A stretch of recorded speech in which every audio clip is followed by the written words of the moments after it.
എന്താണ് ധ്യാനം? പലപ്പോഴും നമ്മുടെ ഒരു വിചാരം ധ്യാനം എന്ന് പറയുന്നത് നിശ്ചലമായിരിക്കുകയോ നിശബ്ദമായിരിക്കുകയോ ചെയ്യുന്നത് ധ്യാനമാണ് എന്ന് നാം തെറ്റിദ്ധരിക്കാറുണ്ട്. മൗനമായിരുന്നാൽ അത് ധ്യാനമാണ് എന്ന് നാം വിചാരിക്കാറുണ്ട്. എന്നാൽ ധ്യാനത്തിന് മറ്റൊരു ആത്മീയ തലമുണ്ട്. നിശബ്ദതയ്ക്കും നിശ്ചലതയ്ക്കും അപ്പുറമായ ഒരു ആന്തരിക വാചാലത ധ്യാനത്തിന് ഉണ്ടാകണം. സങ്കീർത്തനങ്ങളെല്ലാം തന്നെ ധ്യാനാത്മകമാണ്. ഇതിന് കാരണം അവനവനോടും ദൈവത്തോടുമുള്ള ഒരു സംവേദനമാണ് ധ്യാനം എന്ന് പറയുന്നത്. നാം ഈ ദേവാലയത്തിലായിരിക്കുമ്പോൾ നമ്മളോടും ദൈവത്തോടും സംവേദനം നടത്തി ചില ബോധ്യങ്ങളിൽ എത്തുവാൻ കഴിയുമ്പോഴാണ് ധ്യാനത്തിന് പൂർണ്ണതയുണ്ടാകുന്നത്. ഒരു ആന്തരിക സംഘടന ഉണ്ടാകണം. നമ്മുടെ ഉള്ളിൽ തന്നെ ഒരു മൽപ്പിടുത്തത്തിൻ്റെ അനുഭവത്തിൽ നമ്മളോടും ദൈവത്തോടും സംവേദിച്ച് ഊർജം ഉൾക്കൊള്ളുന്ന ഒരനുഭവമായി ധ്യാനത്തെ മാറ്റുമ്പോഴാണ് ഈ ധ്യാനം പ്രസക്തമായി മാറുന്നത്, അനുഭവയോഗ്യമായി മാറുന്നത്. നിഗൃഹീതമായ ഈ പകലിൽ അല്പസമയത്തെ ദൈവിക ചിന്തയ്ക്കായിട്ട് എടുത്തിരിക്കുന്ന വേദഭാഗം യോവേൽ പ്രവാചകന്റെ പുസ്തകം 2-ാം അധ്യായം 12-13 വാക്യങ്ങൾ. യോവേൽ പ്രവാചകന്റെ പുസ്തകം 2-ാം അധ്യായം 12-13 വാക്യങ്ങൾ. എന്നാൽ ഇപ്പോഴെങ്കിലും നിങ്ങൾ പൂർണ്ണ ഹൃദയത്തോടും ഉപവാസത്തോടും കരച്ചിലോടും വിലാപത്തോടും കൂടി എങ്കിലേക്ക് തിരിയുവീൻ എന്ന യഹോവയുടെ അരുളപ്പാട്. വസ്ത്രങ്ങളെ അല്ല, ഹൃദയങ്ങളെ കീറി നിങ്ങൾ നിങ്ങളുടെ ദൈവമായ യഹോവയുടെ അടുക്കിലേക്ക് തിരിയുവീൻ. അവൻ കൃപയും കരുണയും ദീർഘക്ഷമയും മഹാദയവുള്ളവനുമല്ലോ. അവൻ അനർത്ഥത്തെക്കുറിച്ച് അനുതപിക്കും. പ്രിയമുള്ളവരെ, യോവേൽ പ്രവാചകന്റെ പുസ്തകം പെതുവേലിന്റെ മകനായ യോവേൽ പ്രവാചകന്റെ പുസ്തകത്തെക്കുറിച്ച് 2 അഭിപ്രായമുണ്ട്. ഒന്ന്, BC 8-ാം നൂറ്റാണ്ടിൽ ഇതിനെ എഴുതിയെന്നും ആധുനിക പഠിതാക്കൾ BC 4-ാം നൂറ്റാണ്ടിൽ രചിക്കപ്പെട്ടുവെന്നും വ്യത്യസ്തമായ 2 തലങ്ങൾ ഉണ്ട്. ഈ വേദഭാഗത്തിലേക്ക് നാം പ്രവേശിക്കുമ്പോൾ ഇതിൻ്റെ പശ്ചാത്തലം നാം മനസ്സിലാക്കേണ്ടതായിട്ടുണ്ട്. പാലസ്തീനിൽ വളരെ ഭീകരമായ വെട്ടുക്കിളിയുടെ ആക്രമണവും കൃഷിനാശവും ശത്രുക്കളുടെ അതിക്രമങ്ങളുമൊക്കെ ഉണ്ടാകുമ്പോൾ ഇവയെല്ലാം ദൈവകോപത്തിൻ്റെ ലക്ഷണമാണ് എന്ന് യോവേൽ പ്രവാചകൻ ആ ജനതയെ ഉദ്ബോധിപ്പിക്കുകയും ദൈവബന്ധത്തിലേക്കുള്ള സുദൃഢമായ ഒരനുഭവത്തിലേക്ക് അവരെ വിളിച്ചു ചേർക്കുവാനുള്ള ഒരു ആഹ്വാനം കൂടിയാണ് യോവേൽ പ്രവാചകൻ ഈ ഗ്രന്ഥത്തിൽ നിന്ന് 1-ാം അധ്യായത്തിൽ അത് വിശദമായി രേഖപ്പെടുത്തുന്നുണ്ട്. 1-ാം അധ്യായത്തിന്റെ 15-ാം വാക്യത്തിൽ യഹോവയുടെ ദിവസം അടുത്തിരിക്കുന്നു എന്ന് പറയുന്നുണ്ട്. Day of the Lord. ന്യായവിധിയുടെയും യുഗാന്ത്യത്തിൻ്റെയും ഒക്കെ ഒരു സൂചന ഇത് നൽകുന്നുണ്ട്. ഈ ഒരു പശ്ചാത്തലത്തിൽ നിന്നുകൊണ്ട് ദൈവബന്ധം സുദൃഢമാക്കുവാനുള്ളൊരു ആഹ്വാനം ആ ജനതയ്ക്ക് യോവേൽ പ്രവാചകൻ നൽകുകയാണ്.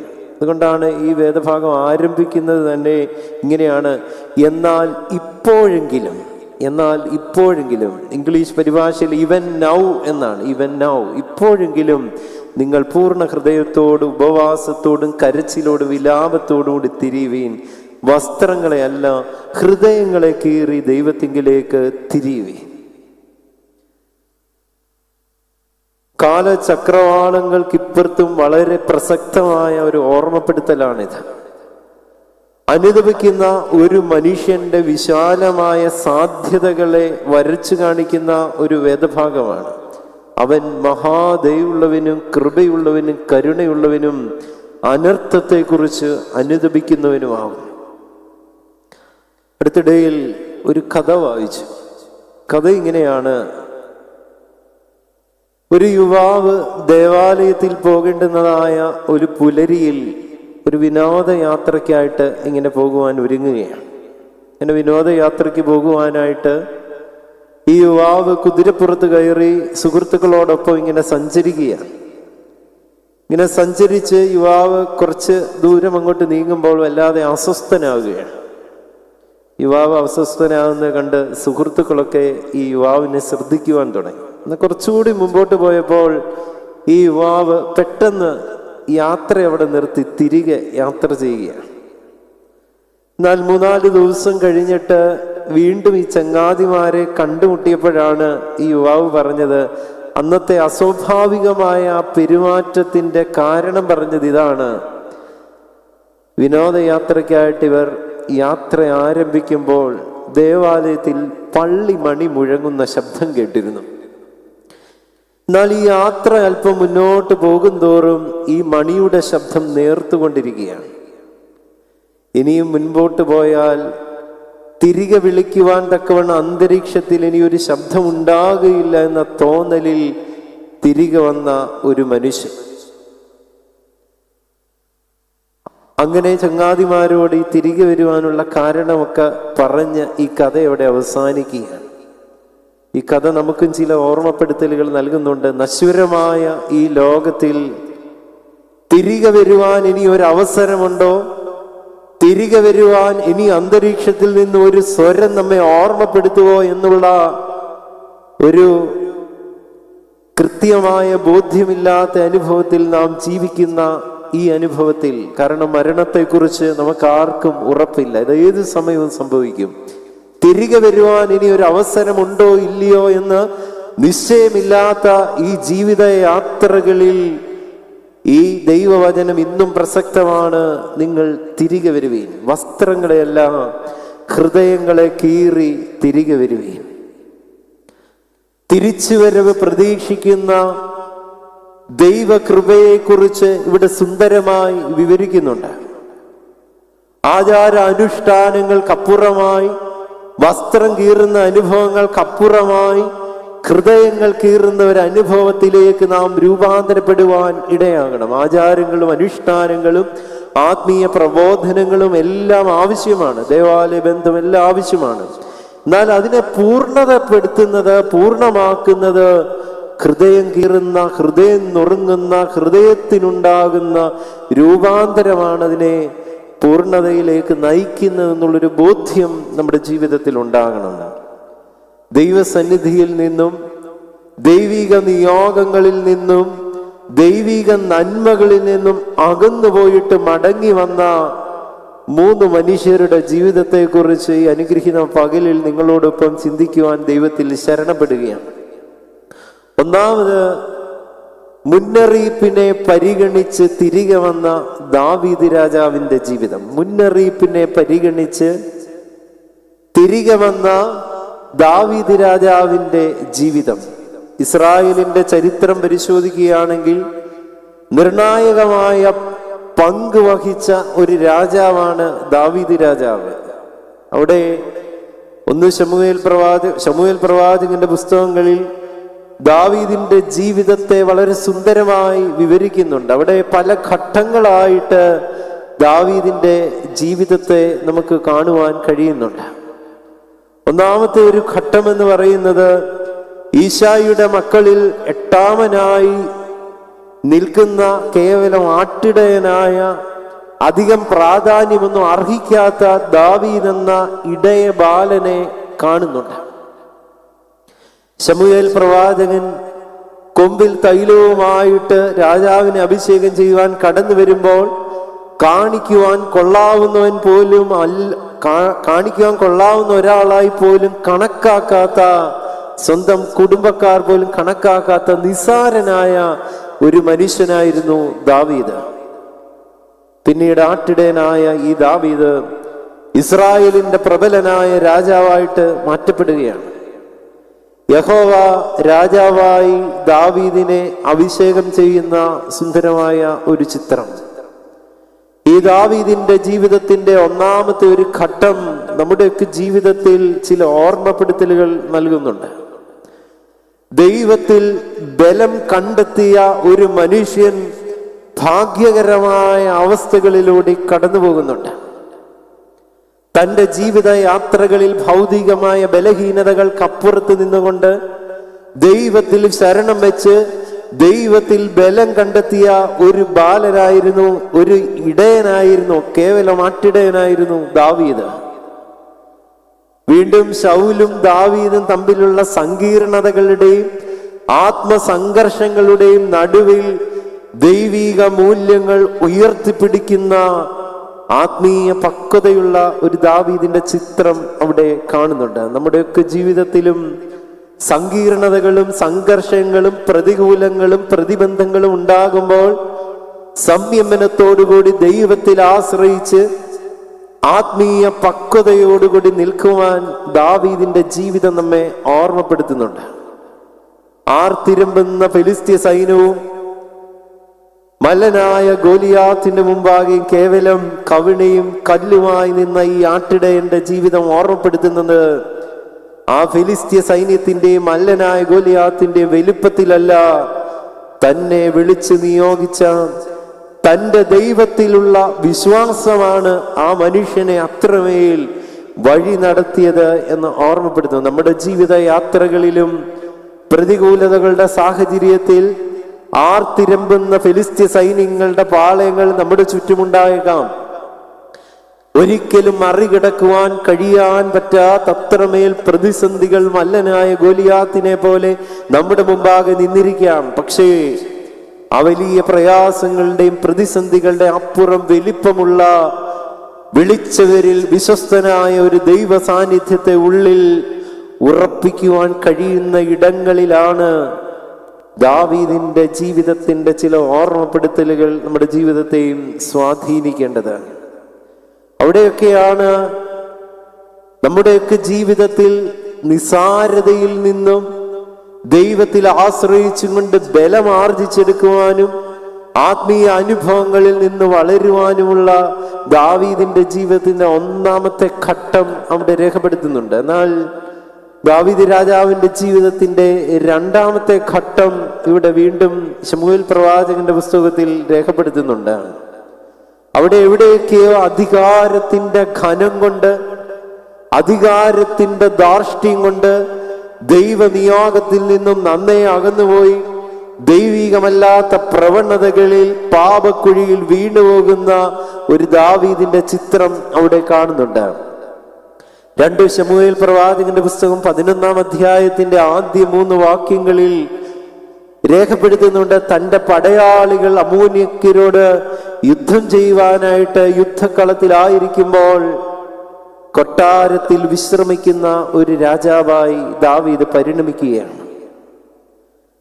1 ശമൂവേൽ പ്രവാചകൻ 8-ാം അധ്യായത്തിന്റെ 11 മുതൽ 13 വരെയുള്ള വാക്യത്തിൽ ജനം ആഗ്രഹിച്ച ഒരു രാജാവിന്റെ ചിത്രം സുന്ദരമായി അവിടെ രേഖപ്പെടുത്തുന്നുണ്ട്. ജനം ആഗ്രഹിച്ച ഒരു രാജാവ്, തങ്ങളോടൊപ്പം മുന്നിൽ നിന്ന് യുദ്ധം നയിക്കുന്ന, തങ്ങൾക്ക് മുമ്പിൽ നിന്നുകൊണ്ട് ദൈവികമായ അനുഭവത്തിൽ നിന്നുകൊണ്ട് ഒരു ജനതയെ നയിക്കുന്ന ഒരു രാജാവിനെയാണ് അവർ ആഗ്രഹിച്ചത്. ദാവീദിന്റെ പിൽക്കാലത്തുള്ള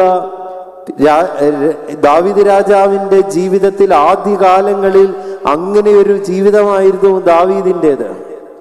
യാതൊരു ഉത്തരവാദിത്വങ്ങളും ഇല്ലാതിരുന്ന സമയത്ത് ഫെലിസ്ത്യ സൈന്യത്തോടും മല്ലനായ ഗോലിയാത്തിനോടും എതിരിടുവാൻ തക്കവണ്ണം ആർജവത്വം കാണിച്ച ഒരു മനുഷ്യനായിരുന്നു ദാവീദ്. എന്നാൽ ഇവിടെ തൻ്റെ പടയാളികൾ യുദ്ധത്തിനായിട്ട് യുദ്ധക്കളത്തിലായിരിക്കുമ്പോൾ, തൻ്റെ രാജ്യത്തിന്റെ സുരക്ഷിതത്വത്തിന് ചോദ്യചിഹ്നങ്ങൾ നിലനിൽക്കുമ്പോഴുമെല്ലാം കൊട്ടാരത്തിൽ ജീവിതം ആസ്വദിക്കുന്ന ഒരു ദാവീദിനെ അവന്റെ രണ്ടാമത്തെ ജീവിതത്തിന്റെ രണ്ടാമതൊരു ഘട്ടത്തിൽ കാണുവാൻ കഴിയുന്നുണ്ട്. 2 ശമൂവേൽ പ്രവാചകന്റെ പുസ്തകം 11-ാം അധ്യായത്തിന്റെ 2 മുതലുള്ള വേദഭാഗങ്ങളിൽ അവിടെ രേഖപ്പെടുത്തുന്നുണ്ട്. അവൻ മട്ടുപ്പാവിൽ നിന്നുകൊണ്ട് ഉലാത്തുമ്പോൾ ഒരു സ്ത്രീ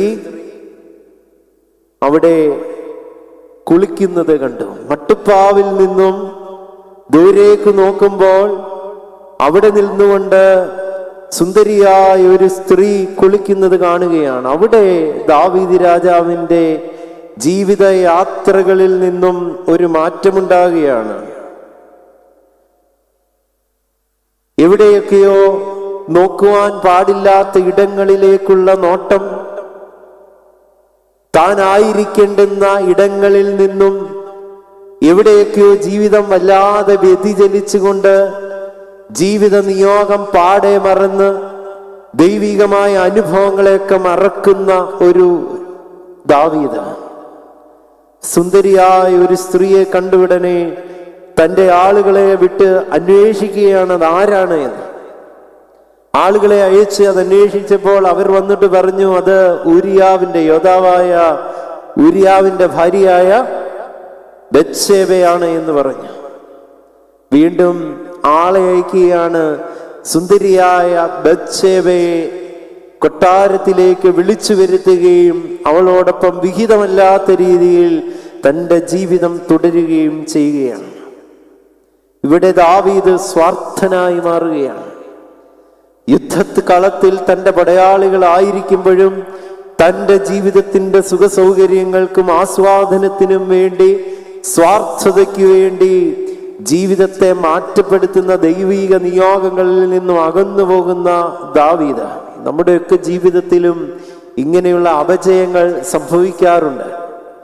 നാം ആയിരിക്കേണ്ടുന്ന ഇടങ്ങളിൽ നിന്നും പലപ്പോഴും വ്യതിചലിച്ച് നമ്മുടെ കണ്ണെത്തേണ്ടാത്തടുത്ത് കണ്ണെത്തുകയും കാതെത്താണ്ടടുത്ത് കാതെത്തുകയും നമ്മുടെ ഹൃദയത്തിന്റെ നിരൂപണങ്ങൾ ദൈവികമല്ലാത്ത ചിന്താഗതികളിലൂടെയൊക്കെ കടന്നു പോകുമ്പോൾ ദാവീദ് രാജാവിന് സംഭവിച്ച ഈ വീഴ്ച പലപ്പോഴും നമ്മുടെ ജീവിത യാത്രകളിലുമൊക്കെ സംഭവിക്കാറുണ്ട്. ജീവിതത്തിൽ ബത്ശേബയോടൊപ്പം വിഹിതമല്ലാത്ത രീതിയിൽ തൻ്റെ ജീവിതം മുന്നോട്ട് പോയി ബത്ശേബ ഗർഭിണിയാകുകയാണ്. അവിടെ വീണ്ടും രാജാവായ ദാവീദ് വലിയ കൗശലം ഉപയോഗിക്കുന്നതായിട്ട് കാണുന്നുണ്ട്. രാജാവ് യുദ്ധക്കളത്തിലായ ഊരിയാവിനെ മടക്കി വിളിക്കുന്നുണ്ട്. ഊരിയാവിനെ മടക്കി വിളിച്ചിട്ട് ഈ രാജാവ് ഒന്നാമതായിട്ട് അവനെ ഒന്ന് സമാധാനപ്പെടുത്തുവാനൊരു ശ്രമമുണ്ട്. യുദ്ധത്തിൽ നിന്നും മടങ്ങി വന്ന ഊരിയാവിനോട് പറയുന്നുണ്ട്, നീ ക്ഷീണിതനാണ്, നീ വീട്ടിൽ പോയി ഒന്ന് വിശ്രമിക്കുക, നീ വീട്ടിൽ പോയി വിശ്രമിച്ച് സന്തോഷത്തോടെ നീ മടങ്ങുക എന്ന് പറയുന്നുണ്ട്. പക്ഷെ ഊരിയാവ് പറഞ്ഞ മറുപടി, യുദ്ധക്കളത്തിൽ എൻ്റെ സഹപ്രവർത്തകർ പൊരുതുമ്പോൾ ഭവനത്തിൽ പോയി വിശ്രമിക്കുവാനോ ആസ്വദിക്കുവാനോ ഒന്നും എനിക്ക് കഴിയുകയില്ല എന്ന് ഊരിയാവ് പറയുകയാണ്. ഊരിയാവിന്റെ ജീവിതത്തിന്റെ അർപ്പണവും വിശ്വസ്തതയും ഒക്കെ ദാവീദിന്റെ ജീവിതത്തിൽ കാണുവാൻ കഴിയാത്തത് അവിടെ ഊരിയാവിന്റെ ജീവിതത്തിൽ നമുക്ക് കാണുന്നുണ്ട്. സഹപൗരന്മാർ യുദ്ധക്കളത്തിലായിരിക്കുമ്പോൾ അവർക്കില്ലാത്ത യാതൊന്നും എനിക്ക് വേണ്ട എന്ന് പറഞ്ഞുകൊണ്ട് അതിനെ നിരസിക്കുന്ന ഊരിയാവിനെ കാണുന്നുണ്ട്. വീണ്ടും മദ്യം നൽകിക്കൊണ്ട് ഊരിയാവിനെ വശംവദനാക്കുവാൻ ദാവീദ് ശ്രമിക്കുന്നുണ്ട്. അപ്പോഴും അതിൽ വഴിപ്പെട്ടു പോകുവാൻ ഊരിയാവിന് ഇടയാകുന്നില്ല. 11-ാം അധ്യായത്തിന്റെ 11-ാം വാക്യത്തിൽ കാണുന്നുണ്ട്. വീണ്ടും അതിലൊന്നും സമാധാനത്തിലും വശംവദനാക്കുവാനും ശ്രമിച്ചിട്ടും ഒന്നും ഊരിയാവ് കീഴടങ്ങുന്നില്ല എന്ന് കണ്ടപ്പോഴാണ് 11-ാം അധ്യായത്തിന്റെ 6 മുതൽ 9 വരെയുള്ള വേദഭാഗത്തിൽ കാണുന്നുണ്ട്, ഊരിയാവിനെ വകവരുത്തുവാനായിട്ട് ദാവീദ് രാജാവ് ശ്രമിക്കുകയാണ്. യോവാബ് എന്ന സൈന്യാധിപനെ അതിനായിട്ട് ഉപയോഗിക്കുകയാണ്. അങ്ങനെ ദൈവത്തിൽ നിന്നും ദൈവിക നീതിയിൽ നിന്നും ധാർമ്മികതകളിൽ നിന്നും മൂല്യങ്ങളിൽ നിന്നുമൊക്കെ പാടെ മാറി ചിന്തിച്ച ദാവീദ് യുദ്ധക്കളത്തിൽ വെച്ച് ഊരിയാവിനെ വധിക്കുകയാണ്. പലപ്പോഴും നമ്മുടെ ജീവിത യാത്രകളിലും സ്വാർത്ഥത നമ്മുടെ ഉള്ളിൽ നിലനിൽക്കുമ്പോൾ വാക്കുകൊണ്ടും നോട്ടം കൊണ്ടും പ്രവൃത്തി കൊണ്ടുമൊക്കെ നാമും പലരെയും നിഷ്കരുണം വധിക്കാറുണ്ട്. ഈ കാലയളവിൽ സാമൂഹ്യ മാധ്യമങ്ങളിലൂടെ ഒരാളെ നിഷ്പ്രയാസം വധിക്കുവാൻ നമുക്ക് കഴിയും. ശരീരപ്രകാരമല്ല, തേജോവധം ചെയ്യുവാനും അതുപോലെ തന്നെ മാനസികമായി തളർത്തുവാനും ഒക്കെ വളരെയധികം സാധ്യതകളുടെ നടുവിൽ ഈ ദാവീദ് ചെയ്യുന്ന ചില നീചമായ അനുഭവങ്ങൾ നമ്മുടെ ജീവിത യാത്രകളിൽ ഉണ്ടെങ്കിൽ ഒന്ന് തിരിച്ചു നടക്കുവാൻ നമുക്ക് ഇടയാകണ്ടേ. ഒന്നാമതൊരു ഘട്ടം ഈ ദാവീദ് ബലഹീനനായവനെ ദൈവം വിളിച്ച് വേർതിരിച്ച് ദൈവത്തിൽ ബലം കണ്ടെത്തിയ ഒരു ദാവീദിന്റെ ചിത്രമാണ് എങ്കിൽ, രണ്ടാമത്തെ ഘട്ടത്തിൽ അധികാരത്തിന്റെ ഘനത്തിൽ ദൈവനിയോഗത്തിൽ നിന്ന് ഒളിച്ചോടി ദൈവനിയോഗത്തിൽ നിന്നും പാപക്കുഴിയിലേക്ക് വീഴുന്ന ദാവീദിന്റെ ചിത്രമാണ്. മൂന്നാമത് ഒരു ഘട്ടമുണ്ട്. അത് 2 ശമൂവേൽ പ്രവാചകന്റെ പുസ്തകം 11-ാം അധ്യായത്തിന്റെ അവസാന വാക്യം 27-ാം വാക്യത്തിൽ രേഖപ്പെടുത്തുന്നുണ്ട്. ദാവീദ് ചെയ്തത് യഹോവയ്ക്ക് അനിഷ്ടമായി. ദാവീദ് ചെയ്തത് യഹോവയ്ക്ക് അനിഷ്ടമായി. ഈ ലോകത്തിൻ്റെതായ അധികാരവും ഈ ലോകത്തിൻ്റെതായ എല്ലാ പദവിയും ബലവും എല്ലാമുള്ള മനുഷ്യനായിരുന്നു ദാവീദ്. ഈ ലോകപ്രകാരം ചിന്തിക്കുമ്പോൾ നമുക്കും ധനവും അധികാരവും ഈ ലോകത്തിൽ ബലം കണ്ടെത്തുവാൻ കഴിയുന്ന പലതും കാണും. പക്ഷേ ദൈവസന്നിധി ഈ ലോകത്തിന്റെ ചുറ്റുവട്ടങ്ങളിൽ മറയ്ക്കുവാൻ നമുക്ക് കഴിയും. പക്ഷേ ദൈവത്തിന്റെ കണ്ണിൽ നിന്നും ഒന്നും മറയ്ക്കുവാൻ കഴിയുകയില്ല എന്നൊരു ബോധ്യം ഈ വേദഭാഗം നമുക്ക് നൽകുന്നുണ്ട്. ദാവീദ് ചെയ്തത് യഹോവയ്ക്ക് അനിഷ്ടമായി. അവിടെ ദൈവമായ കർത്താവ് നാഥാൻ പ്രവാചകനെ ദാവീദിന്റെ അടുക്കലേക്ക് അയക്കുകയാണ്. നാഥാൻ പ്രവാചകൻ ദാവീദ് 12-ാം അധ്യായത്തിൽ നാം കാണുന്നുണ്ട്. നാഥാൻ പ്രവാചകൻ ദാവീദിന്റെ അടുക്കൽ വന്നൊരു ഉപമാനം പറയുന്നുണ്ട്. 2 മനുഷ്യരെ കുറിച്ചാണ് പറയുന്നത്. ധനവാനായ ഒരു മനുഷ്യനും ദരിദ്രനായ ഒരു മനുഷ്യനും. ധനവാനും ദരിദ്രനുമായ 2 മനുഷ്യരൊരു പട്ടണത്തിലുണ്ടായിരുന്നു. ധനവാനായ മനുഷ്യന് ഒത്തിരി ആടുകളുണ്ടായിരുന്നു. ദരിദ്രനായ മനുഷ്യനോ ഒരാട്. ആ ആടിനൊരു പ്രത്യേകതയുണ്ട്. അവൻ വിലയ്ക്ക് വാങ്ങിയ ഒരാട് ഈ ദരിദ്രനായ മനുഷ്യനുണ്ടായിരുന്നു. എന്നാൽ കുറച്ചു കഴിഞ്ഞപ്പോൾ ധനവാനായ മനുഷ്യന്റെ വീട്ടിൽ ഒരു വഴിയാത്രക്കാരൻ വന്നു. വഴിയാത്രക്കാരന് വേണ്ടി ധനവാനായ മനുഷ്യൻ എന്ത് ചെയ്തെന്നറിയാവോ? ദരിദ്രന്റെ വീട്ടിലെ ഒരാടിനെ പാകം ചെയ്ത് കൊടുത്തു എന്നാണ് അവിടെ രേഖപ്പെടുത്തി. ഇത് കേട്ട ഉടനെ ദാവീദ് വളരെ ദേഷ്യത്തോടുകൂടി പറഞ്ഞു, ആ മനുഷ്യൻ മരണയോഗ്യൻ. ആ മനുഷ്യൻ മരണയോഗ്യൻ. അവൻ 1-ന് 4 വീതം തിരികെ കൊടുക്കുവാൻ ഇടയാവണമെന്ന് ഉറക്കെ പറയുകയാണ്. ഉടനെ നാഥാൻ പ്രവാചകൻ അതിന് മറുപടി പറയുന്നത്, ആ മനുഷ്യൻ നീ തന്നെ. ആ മനുഷ്യൻ നീ തന്നെ. ദരിദ്രനായ മനുഷ്യന്റെ അവൻ വിലയ്ക്ക് വാങ്ങിയ ആ ആടിനെ പാകം ചെയ്തു എന്ന് പറഞ്ഞപ്പോൾ അവൻ മരണയോഗ്യനെന്നും അവൻ 1-ന് 4 ഇരട്ടി തിരികെ കൊടുക്കണമെന്നും പറഞ്ഞ ദാവീദിന്റെ മുഖത്ത് നോക്കി നാഥാൻ പ്രവാചകൻ ദൈവശബ്ദമായി പറയുകയാണ്, ആ മനുഷ്യൻ നീ തന്നെ. ആ മനുഷ്യൻ നീ തന്നെ. വീണ്ടും നാഥാൻ പ്രവാചകൻ ദാവീദിന്റെ തെറ്റ് ബോധ്യപ്പെടുത്തി കഴിയുമ്പോൾ ദാവീദ് വീണ്ടും നൽകുന്ന മറുപടി വളരെ സുന്ദരമാണ്. 12-ാം അധ്യായത്തിന്റെ 13-ാം വാക്യത്തിൽ നാഥാൻ പ്രവാചകന്റെ ഈ മുന്നറിയിപ്പിന് കൃത്യമായൊരു മറുപടി ദാവീദ് നൽകുന്നുണ്ട്. അതിങ്ങനെയാണ്, ഞാൻ യഹോവയോട് പാപം ചെയ്തു. ഞാൻ യഹോവയോട് പാപം ചെയ്തു. I have sinned.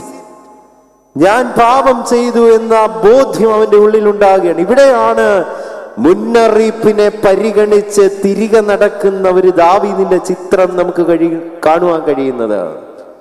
ഉള്ളിലെ ബോധ്യങ്ങളാണ് പാപത്തെക്കുറിച്ചും വീഴ്ചയെക്കുറിച്ചുമുള്ള ബോധ്യവും അനുതാപവുമാണ് ഒരു മനുഷ്യനെ തിരികെ നടത്തുവാൻ ഇടയാക്കുന്നത്. അങ്ങനെ അനുതപിച്ച ഈ മനുഷ്യൻ, ഞാൻ യഹോവയുടെ സന്നിധിയിൽ പാപം ചെയ്തു എന്ന് ഉറക്കെ പറഞ്ഞ ഈ ദാവീദാണ് പിന്നീട് അനുതാപത്തിന്റെ സങ്കീർത്തനമായ എത്രാം സങ്കീർത്തനമാണ്? 51-ാം സങ്കീർത്തനം എഴുതിയ, ദൈവമേ നിന്റെ കൃപയും പ്രകാരം എന്നോട് കരുണ ചെയ്യണമേ, നിന്റെ കരുണയുടെ ബഹുത്വത്തിൻ പ്രകാരം എന്റെ പാപങ്ങൾ മായ്ച്ചു കളയണമേ. ഞാൻ നിനക്ക് വിരോധമായി തന്നെ പാപം ചെയ്തു. ഞാൻ യഹോവയ്ക്കെതിരെയാണ് പാപം ചെയ്തത്. ഞാൻ യഹോവയോട് പാപം ചെയ്തു എന്ന ഒരു ബോധ്യത്തിലേക്ക് മുന്നറിയിപ്പ്, നാഥാൻ പ്രവാചകന്റെ ഒരു മുന്നറിയിപ്പ് ദാവീദിനെ കൊണ്ട് എത്തിക്കുകയാണ്. 51-ാം സങ്കീർത്തനത്തിന്റെ 10 മുതൽ 12 വരെയുള്ള വാക്യങ്ങളിൽ ദാവീദ് 3 കാര്യങ്ങൾ ദൈവത്തോട് ആവശ്യപ്പെടുന്നുണ്ട്. എന്തുവാണെന്നറിയാമോ? ദൈവമേ, നിർമ്മലമായ ഒരു ഹൃദയം എനിക്ക് നൽകണേ.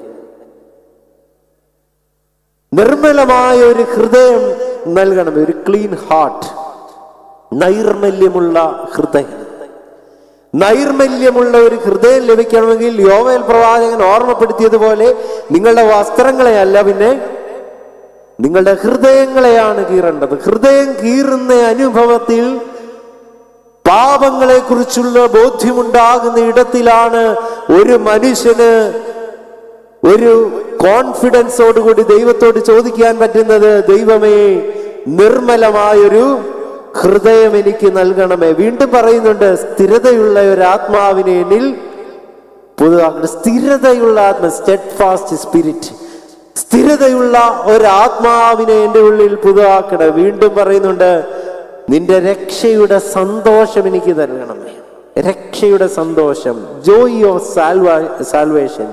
12-ാം വാക്യത്തിൽ പറയുന്നുണ്ട്, ആ രക്ഷയുടെ സന്തോഷം എനിക്ക് നൽകണം. നിർമ്മലമായൊരു ഹൃദയം നൽകണമേ, സ്ഥിരതയുള്ള ഒരു ആത്മാവിനെ നൽകണമേ, രക്ഷയുടെ സന്തോഷം നൽകണമേ. ഇവയെല്ലാം ലഭിക്കുന്നത് പാപബോധത്തിൽ നിന്നുമാണ്. അവനവനെ കുറിച്ചുള്ള ബോധ്യത്തിൽ നിന്നും, താനായിരിക്കുന്ന ഇടപെടലുകളിൽ നിന്നും, തൻ്റെ ജീവിത യാത്രകളിൽ വാക്കുകൾ കൊണ്ടും പ്രവൃത്തികൾ കൊണ്ടും ജീവിതത്തിന്റെ സമസ്തമായ സാഹചര്യങ്ങളിൽ എവിടെയെങ്കിലും പാപ വീഴ്ചകൾ ഉണ്ടായിട്ടുണ്ടെങ്കിൽ അനുതപിക്കുന്ന ഒരു ഹൃദയത്തോട് ദൈവത്തോട് കണ്ണുനീരോടുകൂടി പ്രാർത്ഥിക്കുവാൻ കഴിയണം. ദൈവമേ, നിർമ്മലമായൊരു ഹൃദയം എനിക്ക് നൽകണമേ, സ്ഥിരതയുള്ള ഒരു ആത്മാവിനെ എന്നിൽ പുതുക്കണമേ, നിന്റെ രക്ഷയുടെ സന്തോഷം എനിക്ക് നൽകണമേ. ഓരോ കൗദാശിക അനുഭവങ്ങളിലും ഓരോ ആരാധനയ്ക്ക് മുമ്പായിട്ടും പൗരസ്ത്യ പാരമ്പര്യത്തിൽ ക്രമപ്പെടുത്തിയിരിക്കുന്ന ഒരു സങ്കീർത്തനമാണ് ഏത്? 51-ാം സങ്കീർത്തനം. ഏത് കൂദാശ എടുത്തു നോക്കിയാലും, ഒരു വിവാഹ കൂദാശ ആരംഭിക്കുമ്പോൾ പോലും 51-ാം സങ്കീർത്തനം തുടങ്ങിക്കൊണ്ടാണ് ഏത് കൂദാശ അനുഷ്ഠാനങ്ങൾ അനുഭവിക്കുന്നതിനും അർപ്പിക്കുന്നതിനും നമസ്കാരങ്ങൾക്ക് മുമ്പും എല്ലാം നാം ചൊല്ലുന്ന ഒരു പ്രാർത്ഥനയാണ്, ദൈവമേ, നിന്റെ കൃപയും പ്രകാരം എന്നോട് കരുണ ചെയ്യണമേ. അനുതപിച്ച ഒരു മനുഷ്യന്റെ മുന്നറിയിപ്പിനെ പരിഗണിച്ചുകൊണ്ട് ദൈവസന്നിധിയിൽ താൻ പാപം ചെയ്തു എന്നുള്ളൊരു ബോധ്യം തിരികെ നടത്തുവാൻ ഇവിടെ ദാവീദിന് ബലം നൽകുകയാണ്. ഒന്നുമില്ലായ്മയിൽ നിന്നും ദൈവത്താൽ തിരഞ്ഞെടുക്കപ്പെട്ടു. പിന്നീട് ജീവിതത്തിന്റെ പ്രബലമായ ചില സാഹചര്യങ്ങളിൽ ദൈവത്തിൽ നിന്നും ആകുന്നു. എന്നാൽ ദൈവികമായ ഇടപെടൽ കൊണ്ട്, ദൈവിക ശബ്ദം പ്രവാചകനിലൂടെ ഒരു മുന്നറിയിപ്പായി തീർന്നപ്പോൾ മുന്നറിയിപ്പിനെ പരിഗണിച്ചുകൊണ്ട് ദൈവസന്നിധിയിലേക്ക് തിരികെ വന്ന ഒരു ദാവീദിന്റെ ചിത്രമാണ് ഒന്നാമത് കാണുന്നത്. നമ്മുടെയൊക്കെ ജീവിത യാത്രകളിലും പാപഭംഗിലമായ ചില സാഹചര്യങ്ങൾ ഉണ്ടാകുമ്പോൾ ചില മുന്നറിയിപ്പുകൾ നമുക്ക് മുമ്പിലുണ്ട്. ആരാധനയും കൗദാശ അനുഷ്ഠാനങ്ങളും ദൈവബന്ധവും ദൈവാലയ ബന്ധവും ആത്മീക പ്രബോധന ശുശ്രൂഷയും തിരുവചനവും ഒക്കെ നമ്മുടെ മുമ്പിൽ ഒരു മുന്നറിയിപ്പാണ്. തിരികെ എത്തുവാൻ കഴിയാത്ത വിധം ആരും ദൂരെ പോയിട്ടില്ല എന്നും, കണ്ടെത്തുവാൻ കഴിയാത്ത വിധം ഒന്നും തന്നെ നഷ്ടപ്പെട്ടിട്ടില്ല എന്നുള്ളൊരു പ്രത്യാശ നൽകുന്ന തിരുവചനത്തിന്റെ മുന്നറിയിപ്പുകളെ പരിഗണിച്ചുകൊണ്ട് ദാവീദിനെ പോലെ ഞാൻ ദൈവസന്നിധിയിൽ പാപം ചെയ്തു എന്ന് പറഞ്ഞുകൊണ്ട്, ഏറ്റുപറഞ്ഞുകൊണ്ട് ദൈവസന്നിധിയിലേക്ക് തിരികെ വരുവാൻ കഴിയണം. എമാവുസിലേക്ക് പോയ ശിഷ്യന്മാർ തിരുവചനം വ്യാഖ്യാനിച്ചു കേട്ടപ്പോൾ അവരുടെ ഹൃദയമുള്ളിൽ കത്തുന്ന അനുഭവം ഉണ്ടായി. വീണ്ടും അങ്ങോട്ട് പോകുമ്പോൾ അപ്പം നുറുക്കി നൽകിയപ്പോൾ എന്ത് സംഭവിച്ചെന്ന് പറഞ്ഞാൽ അവരുടെ കണ്ണുകൾ തുറന്നു. തിരുവചനത്തിന്റെ അനുഭവത്തിൽ ഹൃദയം കത്തുന്ന അനുഭവവും കൗദാശിക അനുഷ്ഠാനങ്ങളുടെ അനുഭവത്തിൽ കണ്ണ് തുറക്കുന്ന അനുഭവം ഉണ്ടാകുമ്പോഴാണ് ചില തിരികെ വരവുകൾ ഉണ്ടാകും. അവിടെ നിന്ന് എമാവുസിലേക്ക് യാത്ര ചെയ്തവർ യെരൂശലേമിലേക്ക് മടങ്ങി എന്ന് പറയുന്നുണ്ട്. അതുപോലെ നമ്മുടെ ജീവിത യാത്രകളിലും ചില മടങ്ങി വരവുകൾ അനിവാര്യമാണ്. ജീവിത യാത്രകളിൽ ആത്മീയ അനുഭവങ്ങളിൽ ലഭിക്കുന്ന മുന്നറിയിപ്പുകളെ പരിഗണിച്ചുകൊണ്ട് ഇനിയും അങ്ങനെ ഒരു അവസരം എനിക്കുണ്ടാകുമോ എന്നുള്ള ഈ നശ്വര ലോകത്തെ കുറിച്ചുള്ള ബോധ്യത്തിൽ ദാവീദിനെ പോലെ തിരികെ നടക്കുവാൻ നമുക്ക് കഴിയണം. രണ്ടാമത്, യേശുവിനെ കാണുവാൻ ആഗ്രഹിച്ച സക്കായിയുടെ തിരിച്ചുവരവാണ്. യേശുവിനെ കാണുവാൻ ആഗ്രഹിച്ച സക്കായിയുടെ തിരിച്ചുവരവ്. വിശുദ്ധ ലൂക്കോസിന്റെ സുവിശേഷം 19-ാം അധ്യായം 1 മുതൽ 10 വരെയുള്ള വാക്യത്തിൽ സക്കായിയുടെ ജീവിതത്തെ കുറിച്ച് പറയുന്നുണ്ട്. സക്കായി ആരായിരുന്നു? ആ സക്കായി ചുങ്കക്കാരൻ, വെറും ചുങ്കക്കാരനായിരുന്നോ? വെറും ചുങ്കക്കാരനായിരുന്നോ? ആ ചുങ്കക്കാരിൽ പ്രമാണിയായിരുന്നു. ചുങ്കക്കാരിൽ പ്രമാണിയും ധനവാനുമായ മനുഷ്യനായിരുന്നു ഈ സക്കായി. ചുങ്കക്കാരിൽ പ്രമാണിയും ധനവാനുമായ സക്കായിയുടെ ജീവിതത്തിൽ അവൻ യേശുവിനെ കാണുവാൻ ആഗ്രഹിക്കുകയാണ്. ആ കാലഘട്ടത്തിൽ ചുങ്കക്കാർക്കൊരു പ്രത്യേകതയുണ്ട്. റോമ കൈസർ തന്റെ സാമ്രാജ്യത്തിൽപ്പെട്ട എല്ലാ ദേശങ്ങൾക്കും ദേശാധിപതികളെ നിയമിച്ചാക്കിയിട്ടുണ്ട്. ഈ ദേശാധിപതികൾ ചുങ്കം പിരിക്കുവാനായിട്ട് ചുങ്കക്കാരെ, ടാക്സ് കളക്ടേഴ്സിനെ നിയമിച്ചിട്ടുണ്ട്. അതിനെല്ലാം ലീഡേഴ്സായിട്ട് ഓരോരുത്തരുണ്ട്. അങ്ങനെ ഒരു മനുഷ്യനായിരുന്നു ഈ സക്കായി എന്ന് പറയുന്ന മനുഷ്യൻ. അവൻ ധനവാനാണെന്നാണ് അവർ പറയുന്നത്.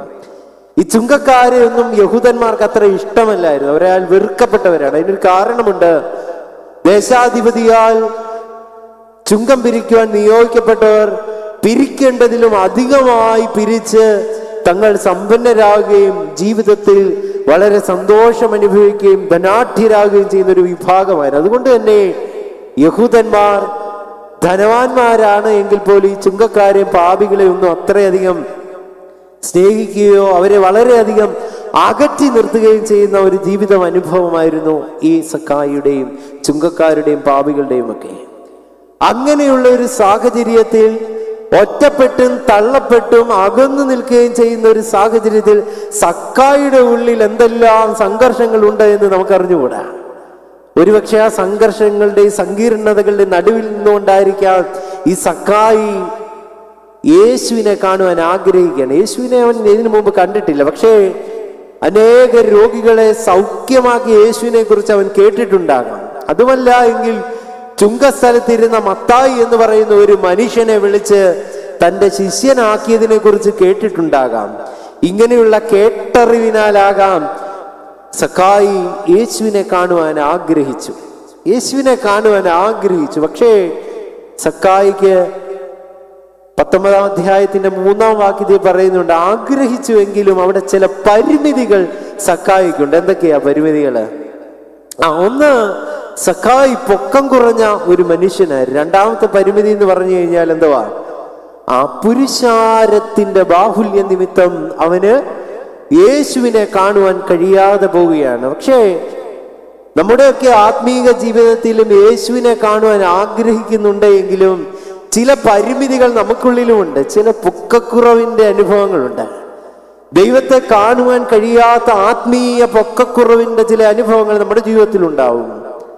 ശബ്ദമുഖരിതമായ പുരുഷാരത്തിന്റെ ബാഹുല്യങ്ങളുടെയും ശബ്ദകോലാഹലങ്ങളുടെയും അനുഷ്ഠാനങ്ങളുടെ ആഘോഷങ്ങളുടെയും ബഹളങ്ങൾക്കിടയിൽ ചിലപ്പോഴൊക്കെ യേശുവിനെ കാണുവാൻ അതൊക്കെ ഒരു പരിമിതിയായിട്ട് ചിലപ്പോൾ മാറ്റപ്പെടാറുണ്ട്.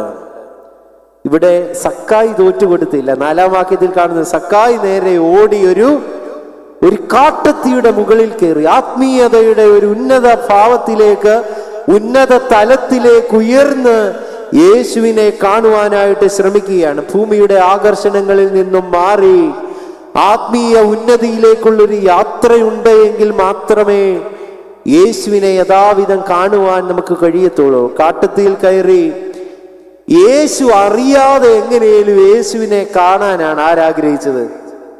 അല്ല, സക്കായി വിചാരിച്ചോ യേശു എന്നെ കാണണമെന്നൊന്നും സക്കായി ആഗ്രഹിച്ചില്ല. സക്കായിക്ക് ഒരാഗ്രഹമുള്ളായിരുന്നു, യേശുവിനെ ഒന്ന് കാണണമെന്ന്. യേശു നടന്നു പോയപ്പോൾ കാട്ടത്തിയുടെ മുകളിൽ നിന്ന് ആരും കാണാതെ യേശുവിനെ കാണുവാൻ ഇരുന്ന സക്കായി. പക്ഷെ അവിടെ എന്താണ് സംഭവിച്ചത്? യേശു ആ മരത്തിന്റെ ചുവട്ടിൽ വന്ന് നിന്നു, അവനെ കണ്ടു, വിളിച്ചു. നിന്നു, കണ്ടു, വിളിച്ചു. ആത്മാർത്ഥമായ ആഗ്രഹത്തോടുകൂടി പരിമിതികളെയൊക്കെ അതിജീവിച്ച ഒരു മനുഷ്യൻ അവിടെ യേശുവിനെ കാണുവാൻ ആഗ്രഹിച്ചപ്പോൾ യേശു അവനെയും കണ്ടു എന്നത് മാത്രമല്ല, അവനെ വിളിച്ച് താഴെ ഇറക്കുന്നതായിട്ട് കാണുന്നുണ്ട്. ദൈവസന്നിധിയിൽ ആത്മാർത്ഥതയുടെ അനുഭവത്തിൽ നിൽക്ക് സിൻസിയർ ആകുവാൻ നമുക്ക് കഴിയണം. നമുക്ക് ഈ ലോകത്തിൽ ഒത്തിരി കപടതകളുടെ, കാപട്യങ്ങളുടെ ഒക്കെ മുഖമുടിയുമായിട്ട് നമുക്ക് ജീവിക്കുവാൻ കഴിയും. പക്ഷേ ദൈവസന്നിധിയിൽ മുഖമുടിയില്ലാതെ ആത്മാർത്ഥതയോടെ സിൻസിയറായിട്ട് നിൽക്കുവാൻ നമുക്ക് കഴിയണം. ഒരു കഥയുണ്ട്. ഒരിക്കലും ഒരു കൊച്ചു കുഞ്ഞ് അമ്മയോട് വഴക്കുണ്ടാക്കി കരയുകയാണ്. അമ്മ, എനിക്ക് രാജാവിനെ കാണണമെന്ന് പറഞ്ഞു. ഈ കുഞ്ഞ് ഭയങ്കര കരച്ചില്ല. അങ്ങനെ രാജാവ് ഒരിക്കൽ തൻ്റെ രാജ്യത്തൂടി ഇങ്ങനെ എഴുന്നള്ളി പോകുമ്പോൾ, തൻ്റെ സംവിധാനങ്ങളും എല്ലാമായി എഴുന്നള്ളി പോകുമ്പോൾ ഈ കുഞ്ഞിനെ എളിയിൽ വെച്ചുകൊണ്ട് അമ്മ രാജാവിനെ കൊണ്ട് കാണിച്ചു. രാജാവ് പോയി കഴിഞ്ഞപ്പോൾ പിന്നെയും ഈ കുഞ്ഞിങ്ങനെ കരയാൻ തുടങ്ങി. രാജാവ് കരയാൻ തുടങ്ങി. കുഞ്ഞ് കരയാൻ തുടങ്ങിയപ്പോൾ അമ്മ കുഞ്ഞിനോട് ചോദിച്ചു, കുഞ്ഞെ, നീ രാജാവിനെ കണ്ടില്ലേ? ഇനിയും പിന്നെ എന്തിനാ നീ കരയുന്നതെന്ന് ചോദിച്ചു. കുഞ്ഞ് പറഞ്ഞു, അമ്മേ, ഞാൻ രാജാവിനെ കണ്ടു, പക്ഷെ രാജാവ് എന്നെ കണ്ടില്ല. ഞാൻ രാജാവിനെ കണ്ടു, പക്ഷെ രാജാവ് എന്നെ കണ്ടില്ല. ഇവിടെ യേശുവിനെ കാണുവാൻ ആഗ്രഹിച്ച ഒരു സക്കായി യേശു തന്നെ കാണണമെന്നൊന്നും ആഗ്രഹിച്ചില്ല. പക്ഷെ യേശു അവനെ കണ്ടു വിളിച്ചു. നമ്മുടെ ജീവിത യാത്രയിലും നാം യേശുവിനെ നോക്കുവാൻ ശ്രമിക്കുമ്പോൾ, യേശുവിനെ കാണുവാൻ ആഗ്രഹിക്കുമ്പോൾ, അവൻ നമ്മെ കാണണമെങ്കിൽ, അവൻ നമ്മെ അറിയണമെങ്കിൽ, അവൻ നമ്മെ വിളിക്കണമെങ്കിൽ ആത്മാർത്ഥതയുടെ അനുഭവം ഉണ്ടാകണം. ആത്മീയമായ ജീവിതാനുഭവങ്ങൾ, കാപട്യങ്ങളില്ലാതെ ദൈവസന്നിധിയിൽ നമ്മെ തന്നെ തുറന്നു കാണിക്കുന്ന ഒരു ജീവിതാനുഭവം നമ്മുടെ ജീവിതത്തിൽ ഉണ്ടാകണം.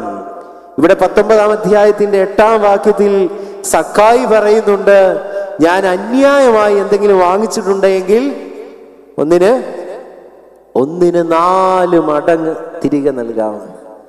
അന്യായമായി വാങ്ങിച്ചിട്ടുണ്ടെങ്കിൽ 4 മടങ്ങ് തിരികെ നൽകാമെന്ന് ഇവിടെ സക്കായി പറയുകയാണ്. നാഥാൻ പ്രവാചകൻ ആടിന്റെ കാര്യം പറഞ്ഞപ്പോൾ ദാവീദ് എന്തോ പറഞ്ഞത്? ആ മനുഷ്യൻ മരണയോഗ്യൻ, അവൻ 4 ഇരട്ടി തിരികെ നൽകണമെന്ന് പറഞ്ഞു.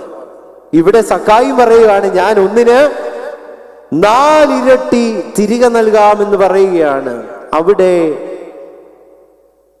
യേശു തമ്പുരാൻ വന്ന ആ ഭവനത്തിൽ നിന്നുകൊണ്ട് യേശു സക്കായിയോട് പറയുകയാണ്, ഇന്ന് ഈ ഭവനത്തിന് രക്ഷ വന്നു. നമ്മുടെ ഭവന കൂദാശയുടെ ശുശ്രൂഷയിൽ വിശുദ്ധ ഏവൻഗേലിയോൻ ഭാഗം വായിക്കുന്നത് ഈ വേദപാഠം. ഇന്ന് ഈ ഭവനത്തിന് രക്ഷയുണ്ടായി.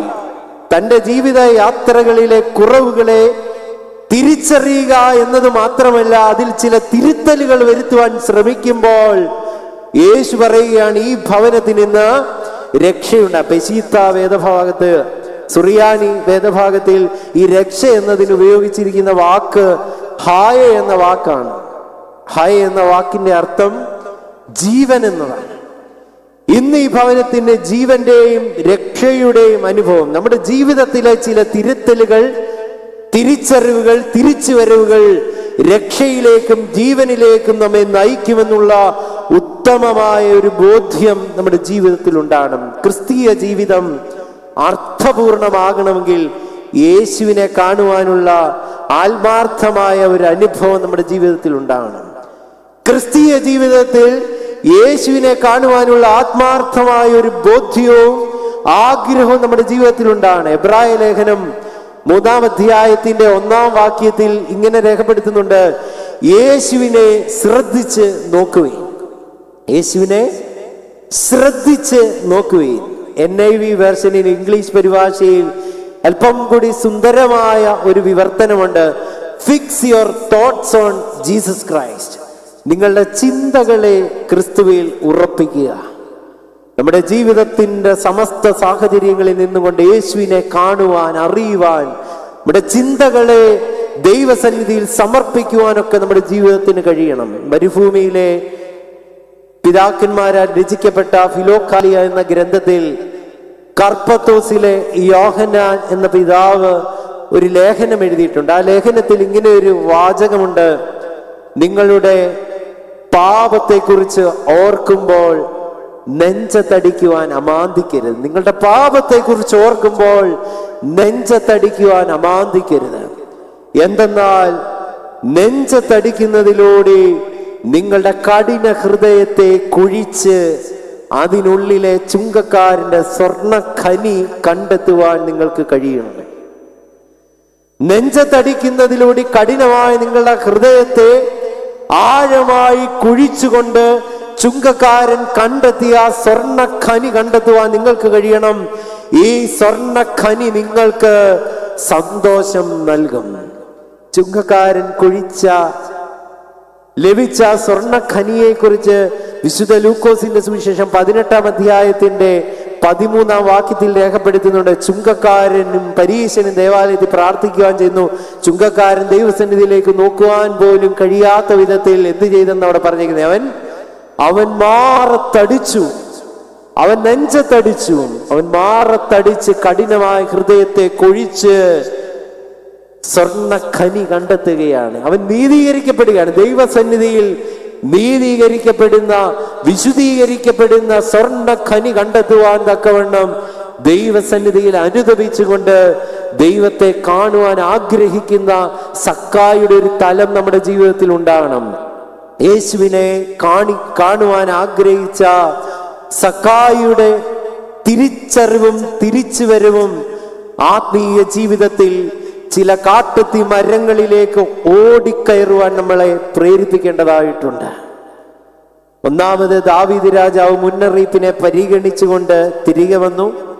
രണ്ടാമത്, യേശുവിനെ കാണുവാനുള്ള അഗമ്യമായ ആഗ്രഹം കൊണ്ട് ജീവിതത്തെ രൂപാന്തരപ്പെടുത്തി തിരികെ വന്ന സക്കായിയുടെ ജീവിതം കണ്ടു. മൂന്നാമത്, കണ്ണുനീരിന്റെയും ഏറ്റുപറച്ചിലിന്റെ അനുഭവത്തിൽ തിരികെ വന്ന പത്രോസ് അപ്പോസ്തലൻ.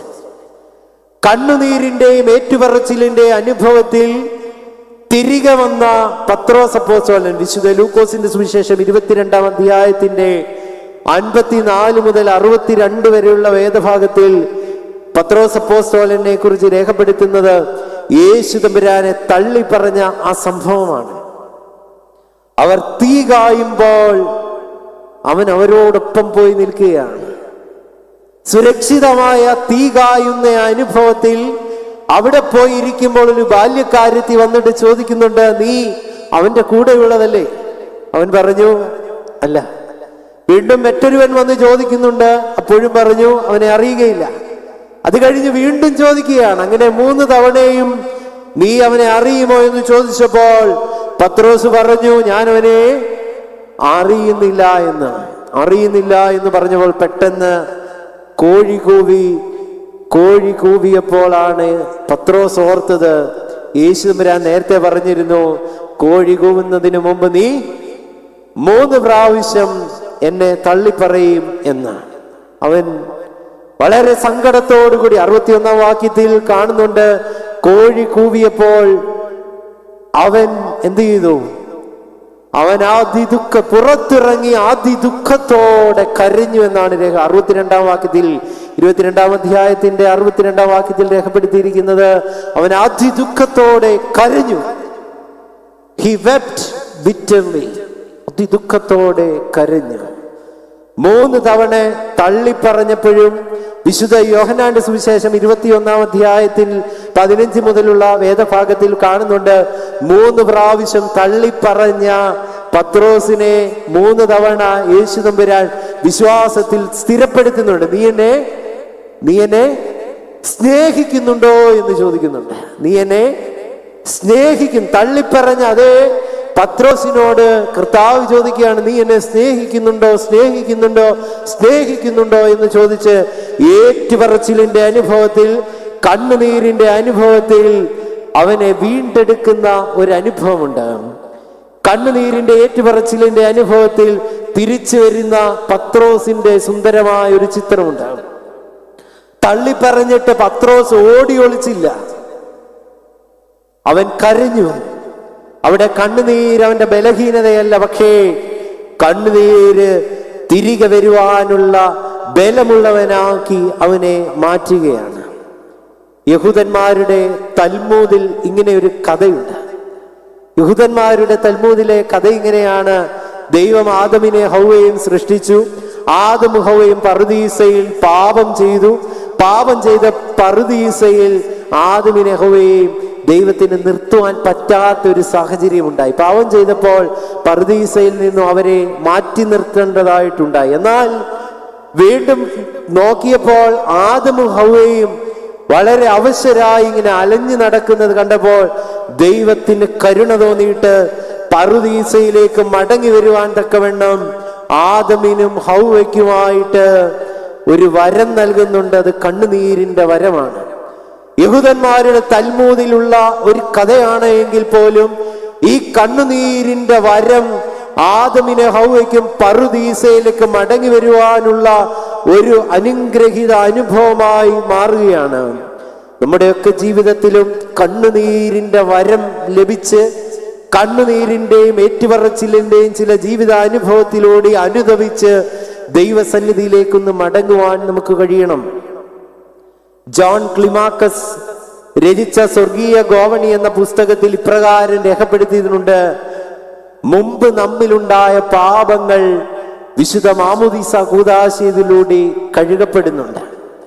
എന്നാൽ വിശുദ്ധ മാമോദീസ കൂദാശയ്ക്ക് ശേഷമുണ്ടാകുന്ന പാപങ്ങൾ കണ്ണുനീരോടെ ഏറ്റുപറച്ചിലിന്റെ അനുഭവത്തിലൂടെ കഴുകപ്പെടുമെന്ന് അവിടെ രേഖപ്പെടുത്തുന്നുണ്ട്.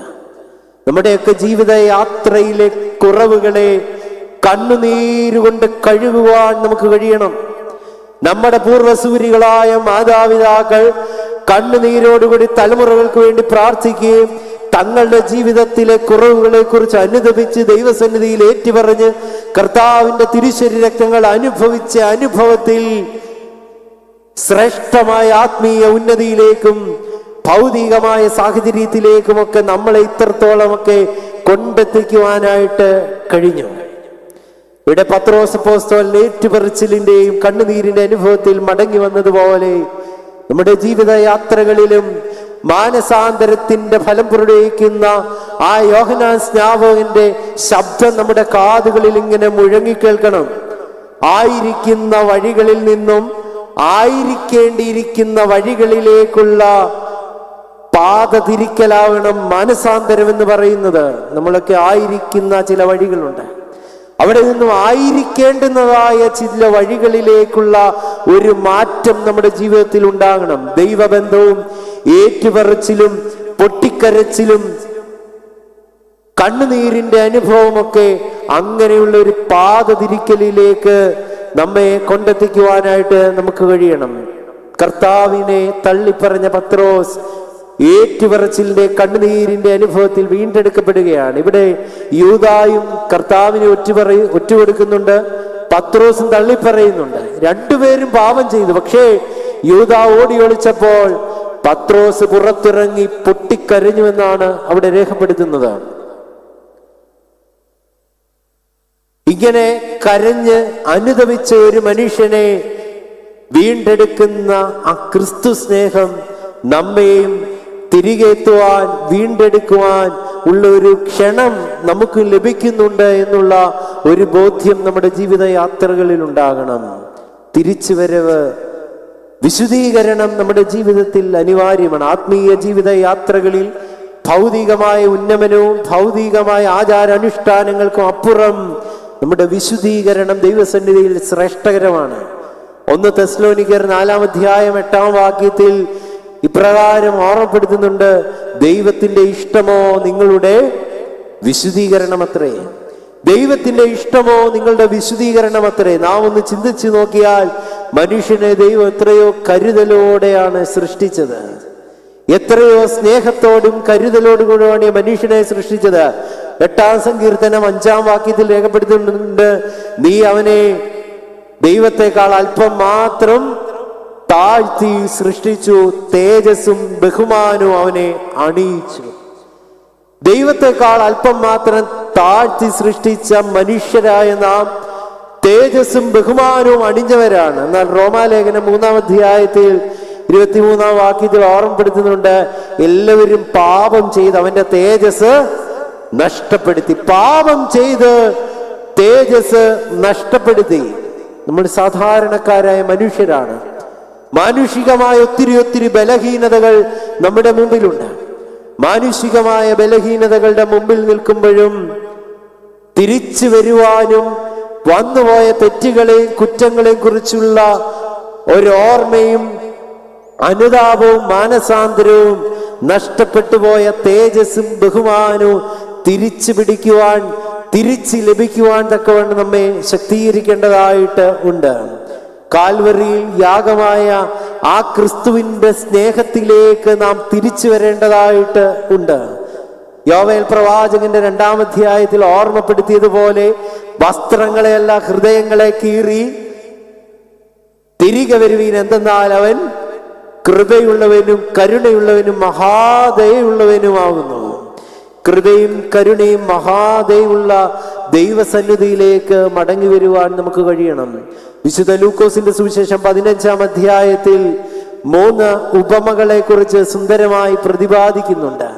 നഷ്ടപ്പെട്ടു പോയതിനെ വീണ്ടെടുക്കുമ്പോൾ, ആ വീണ്ടെടുക്കപ്പെടുമ്പോൾ ഉണ്ടാകുന്ന മഹാസന്തോഷത്തെ കുറിച്ച് അവിടെ രേഖപ്പെടുത്തുന്നു. ഒന്നാമത് അവിടെ രേഖപ്പെടുത്തുന്നത് 100 ആടിന്റെ ഒരു ഉപമയാണ്, നഷ്ടപ്പെട്ടു പോയ ഒരാടിന്റെ ഉപമ. രണ്ടാമത് നഷ്ടപ്പെട്ടു പോയ ഒരു ദ്രഹ്മപ്പണത്തിന്റെ ഉപമ. മൂന്നാമത് നഷ്ടപ്പെട്ടു പോയ ഒരു മകന്റെ ഉപമ. നഷ്ടപ്പെട്ടു പോകുന്ന ഈ 3 കാര്യങ്ങൾക്കും വ്യത്യസ്തമായ കാരണങ്ങളാണ് നഷ്ടപ്പെടുവാൻ തക്കവണ്ണം. ഈ 3 ഉപമയിലും നഷ്ടങ്ങളാണ് സംഭവിക്കുന്നതെങ്കിലും ഈ 3 ഉപമയിലെ നഷ്ടങ്ങൾക്ക് വ്യത്യസ്തമായ 3 കാരണങ്ങളാണ്. ഒന്നാമത് 100 ആടുള്ള മനുഷ്യൻ ഒരു ആട് നഷ്ടപ്പെടുന്നുണ്ട്. ആ ആട് നഷ്ടപ്പെടുവാനുള്ള കാരണം ആ ആടിന്റെ അജ്ഞതയാണ്. നമുക്കറിയാം, ആടെന്ന് പറയുന്നത് ഹ്രസ്വമായ കാഴ്ചയുള്ള ബലഹീനമായ ഒരു ജീവിയാണ്.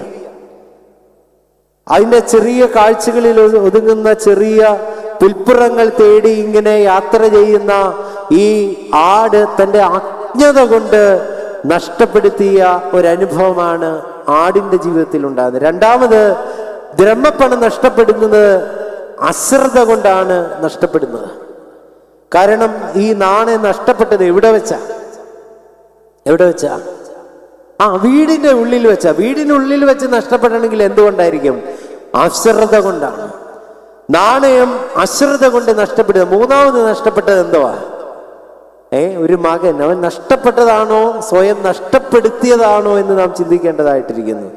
അവൻ സ്വയം ഇറങ്ങിപ്പോവുകയാണ്. തൻ്റെ സ്വത്തെല്ലാം വാങ്ങിച്ചുകൊണ്ട് ദൂർത്തപുത്രനായി അവൻ ഇറങ്ങിപ്പോവുകയാണ്. പക്ഷേ അവന്റെ നഷ്ടത്തിന്റെ കാരണം അഹന്തയാണ്. ആട് നഷ്ടപ്പെട്ടത് അജ്ഞത കൊണ്ടാണ് എങ്കിൽ, നാണയം നഷ്ടപ്പെട്ടു പോയത് അശ്രദ്ധ കൊണ്ടാണ് എങ്കിൽ, മകൻ നഷ്ടപ്പെട്ടു പോയത് അഹന്ത കൊണ്ടാണ്. അജ്ഞത കൊണ്ടും അശ്രദ്ധ കൊണ്ടും അഹന്ത കൊണ്ടും നഷ്ടപ്പെടുകയാണ്. പലപ്പോഴും നമ്മുടെയൊക്കെ ജീവിത യാത്രകളിലും ഇങ്ങനെയുള്ള നഷ്ടങ്ങളാണ്. അജ്ഞത കൊണ്ട് ചിലപ്പോഴൊക്കെ നമ്മുടെ ജീവിതത്തിൽ നഷ്ടങ്ങൾ, വീഴ്ചകൾ സംഭവിക്കാറുണ്ട്.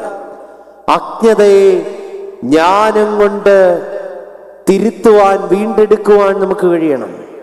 അജ്ഞതയെ ജ്ഞാനം കൊണ്ട്, ദൈവീകമായ അനുഭവങ്ങൾ കൊണ്ട് വീണ്ടെടുക്കുവാൻ നമുക്ക് കഴിയണം. 2,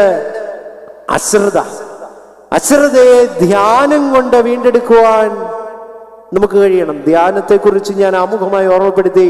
അവനവനോടും ദൈവത്തോടും സംവേദിച്ച് നാം നേടിയെടുക്കുന്ന ഒരു ഊർജമാണ്, നാം ആർജിച്ചെടുക്കുന്ന ഒരു വെളിച്ചവും ചില ബോധ്യങ്ങളുമാണ് ധ്യാനം. മൂന്നാമത്, നഷ്ടപ്പെട്ടു പോയ മകൻ. അതിന്റെ കാരണം അഹന്തയാണ്. പലപ്പോഴും നമ്മുടെ ജീവിതത്തിലും ഈ ദൈവിക സ്നേഹത്തിൽ നിന്നുള്ള അഹന്തയോടുകൂടിയുള്ള തിരിഞ്ഞു നടത്തം വീഴ്ചകൾക്കും നഷ്ടങ്ങൾക്കും കാരണമാകാറുണ്ട്. അവിടെയാണ് വിനയം കൊണ്ട് തിരിച്ചു നടക്കുവാൻ നമുക്ക് കഴിയണം.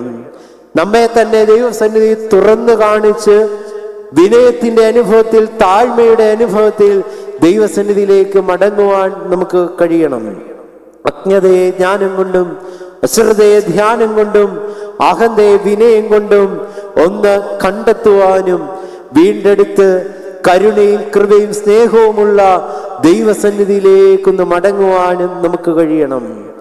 യോവേൽ പ്രവാചകന്റെ പുസ്തകം 2-ാം അധ്യായം 12-13 വാക്യങ്ങളിൽ ഓർമ്മപ്പെടുത്തിയത്, നിങ്ങൾ പൂർണ്ണ ഹൃദയത്തോടെ കരച്ചിലോടും വിലാപത്തോടും ദൈവത്തിങ്കിലേക്ക് തിരിയുക. വസ്ത്രങ്ങളെയല്ല, നിങ്ങളുടെ ഹൃദയങ്ങളെ കീറി ദൈവസന്നിധിയിലേക്ക് തിരിയുക. അവൻ കൃപയും കരുണയും മഹാദയുള്ളവനും ആകുന്നുവല്ലോ. പ്രിയമുള്ളവരെ, നമ്മുടെ ജീവിത യാത്രകളിൽ കുറവുകൾ, ബലഹീനതകൾ, നഷ്ടങ്ങൾ, വീഴ്ചകൾ സംഭവിക്കുമ്പോൾ ആചാരങ്ങളും അനുഷ്ഠാനങ്ങളും ദൈവികമായ ദേവാലയ ബന്ധങ്ങൾക്കും അപ്പുറമായി അവയെ പൂർണ്ണമാക്കുന്ന, ഹൃദയം നുറുങ്ങുന്ന, ഹൃദയത്തെ കീറുന്ന, ഹൃദയത്തിൽ ഉള്ളിൽ രൂപാന്തരപ്പെടുന്ന ചില അനുഭവങ്ങൾ ഉണ്ടാകണം. 3 മനുഷ്യരുടെ ജീവിതത്തിലൂടെയാണ് കടന്നുപോയത്. ഒന്ന്, മുന്നറിയിപ്പിനെ പരിഗണിച്ച് ദൈവസന്നിധിയിലേക്ക് മടങ്ങി വന്ന ദാവീദ് രാജാവ്. നാഥാൻ പ്രവാചകന്റെ ശബ്ദം കേട്ട് ഞാൻ യഹോവയുടെ സന്നിധിയിൽ പാപം ചെയ്തു എന്നുള്ള ബോധ്യത്തിൽ മടങ്ങി വന്ന ദാവീദിനെ പോലെ ജീവിതയാത്രയിൽ, ആരാധന, കൗദാശിക അനുഭവങ്ങളിൽ, തിരുവചന ശുശ്രൂഷകളിൽ, ആത്മീയ അനുഭവങ്ങളിലൂടെ ലഭിക്കുന്ന ചില മുന്നറിയിപ്പുകളെ പരിഗണിച്ചുകൊണ്ട് ഇനിയും ഒരു അവസരം എൻ്റെ മുന്നിലുണ്ടോ ഇല്ലയോ എന്നുള്ള ഈ നശ്വര ലോകത്തെക്കുറിച്ചുള്ള ബോധ്യത്തിൽ തിരിച്ചു നടക്കുവാൻ നമുക്ക് കഴിയണം. രണ്ടാമത്, യേശുവിനെ കാണുവാൻ ആഗ്രഹിച്ച സക്കായിയുടെ ജീവിതം. ജീവിതയാത്രകളിലെ തിരുത്തലുകൾ കൊണ്ട് ദൈവസന്നിധിയിലേക്ക് ദൈവത്തെ കാണുവാനുള്ള അഗമ്യമായ ആഗ്രഹം കൊണ്ട് പരിമിതികളെയെല്ലാം ആത്മാർത്ഥത കൊണ്ട് അതിജീവിച്ച് അവന്റെ വീടിന്റെ വാതിലും അതിനപ്പുറമായിട്ട് ഹൃദയത്തിന്റെ വാതിലും ദൈവത്തിനായി തുറന്നു കൊടുത്ത സക്കായിയെ പോലെ ഒരു തിരിച്ചു വരവ് നമ്മുടെ ജീവിതത്തിലും ഉണ്ടാകണം. മൂന്നാമത്, ഏറ്റുപറച്ചിലിന്റെയും കണ്ണുനീരിന്റെ അനുഭവത്തിൽ പാപമംഗിലമായ ജീവിതയാത്രയിൽ ദൈവത്തെ എവിടെയെങ്കിലും തള്ളിപ്പറഞ്ഞിട്ടുണ്ടെങ്കിൽ, വാക്കുകൊണ്ടല്ല, നമ്മുടെ ജീവിത സാക്ഷ്യം കൊണ്ട് എവിടെയെങ്കിലും ഒക്കെ നാം ദൈവത്തെ തള്ളിപ്പറഞ്ഞിട്ടുണ്ട് എങ്കിൽ, കണ്ണുനീരിന്റെ അനുഭവത്തിൽ, ഏറ്റുപറച്ചിലിന്റെ അനുഭവത്തിൽ ദൈവസന്നിധിയിലേക്ക് പത്രോസിനെ പോലെ ഒരു വീണ്ടെടുപ്പും മടക്കവും നമ്മുടെ ജീവിതയാത്രകളിൽ ഉണ്ടാകണം. ഹൃദയങ്ങളെ കഴുകി, ഹൃദയങ്ങളെ കീറി രൂപാന്തരപ്പെടുത്തിക്കൊണ്ട് ദൈവസന്നിധിയിലേക്ക് യാത്ര ചെയ്യണം. യോവേൽ പ്രവാചകൻ ഇത് ആ സമൂഹത്തോട് വിളിച്ചു പറയുന്നതിന്റെ പശ്ചാത്തലം ദൈവകോപത്തിന്റെ വെട്ടുക്കിളിയുടെ ആക്രമണത്തെയും കൃഷിനാശം, ശത്രുക്കളുടെ അധിനിവേശത്തെ എല്ലാം ഓർമ്മിപ്പിക്കുമ്പോൾ പറയുന്നത്, യഹോവയുടെ ദിവസം അടുത്തിരിക്കുന്നു. The day of the Lord. ന്യായവിധിയെ കുറിച്ചുള്ള ബോധ്യം, കർത്താവിന്റെ രണ്ടാമത്തെ വരവിനെ കുറിച്ചുള്ള ഓർമ്മ, മരണമുണ്ട് എന്നുള്ള ഉത്തമമായ ബോധ്യം, ഇതൊക്കെ അനുതാപത്തിലേക്കും തിരിച്ചുവരവിലേക്കും നമ്മെ നയിക്കട്ടെ.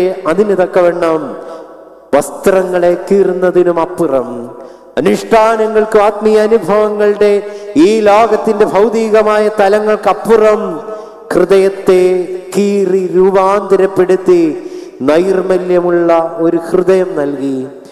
നൈർമല്യമുള്ള ഒരു ഹൃദയത്തോടെ സ്ഥിരതയുള്ള ഒരു ആത്മാവിനെയും രക്ഷയുടെ ആനന്ദത്തിൽ നിലനിൽക്കുന്ന ഒരു ജീവിതവും കാംക്ഷിച്ചുകൊണ്ട് ദൈവസന്നിധിയിൽ ദൈവം നൽകിയ ഈ ചെറിയ ജീവിതം നമ്മൾക്കൊന്ന് ചിന്തിച്ചു നോക്കിക്കുക. ഇനി എത്ര നാൾ ഈ ഭൂമിയിൽ നമുക്ക് ജീവിക്കുവാൻ ദൈവം അവശേഷിപ്പിച്ചിട്ടുണ്ട് എന്ന് നമുക്കറിയത്തില്ല. എന്നാൽ മരണമുണ്ട് എന്നുള്ള ഉറപ്പ് നമുക്കുണ്ട്. ആ ബോധ്യത്തിൽ ലഭിച്ച ജീവിതം, കൊച്ചു ജീവിതം, അർത്ഥപൂർണമായി അനുഗ്രഹീതമായി ജീവിക്കുവാൻ തക്കവണ്ണം തിരിച്ചുവരവ്, തിരുത്തലുകൾ, തിരിഞ്ഞു നടത്തങ്ങൾ നമ്മുടെ ജീവിതത്തിൽ ഉണ്ടാകുവാൻ തക്കവണ്ണം യോവേൽ പ്രവാചകന്റെ ദൈവശബ്ദം നമ്മെ കൂടുതൽ ബലപ്പെടുത്തട്ടെ എന്ന് പ്രാർത്ഥിക്കുന്നു. അതിന് ദൈവത്തിന്റെ പരിശുദ്ധാത്മാവ് നമ്മെ ബലപ്പെടുത്തട്ടെ എന്ന് പ്രാർത്ഥിക്കുകയും ആശംസിക്കുകയും ചെയ്തുകൊണ്ട് എൻ്റെ വാക്കുകൾ നിർത്തുന്നു. അനുഗ്രഹീതമായ ഈ ദേവാലയത്തിൽ ദൈവസാന്നിധ്യം നന്നേ നിറഞ്ഞു നിൽക്കുന്ന ചരിത്ര പ്രസിദ്ധമായ ഈ ദേവാലയത്തിൽ ഒരിക്കൽ കൂടി കടന്നു വരുവാനും വചന ശുശ്രൂഷ നടത്തുവാനും ദൈവം നൽകിയ അനുഗ്രഹത്തിനായിട്ട് ദൈവത്തെ മഹത്വപ്പെടുത്തുന്നു. അതിനായിട്ട് ക്ഷണിച്ച വന്നിയ വൈദിക ശ്രേഷ്ഠരോടും ഇടവകയുടെ ഭരണസമിതി അംഗങ്ങളോടും ഇത്രയും നേരം ശ്രദ്ധിച്ച് ഇരുന്ന നിങ്ങൾ ഓരോരുത്തരോടുമുള്ള നന്ദി സ്നേഹവും അറിയിച്ചുകൊണ്ട് വാക്കുകൾക്ക് വിരാമം കുറിക്കുന്നു. ദൈവം നമ്മെ അനുഗ്രഹിക്കട്ടെ.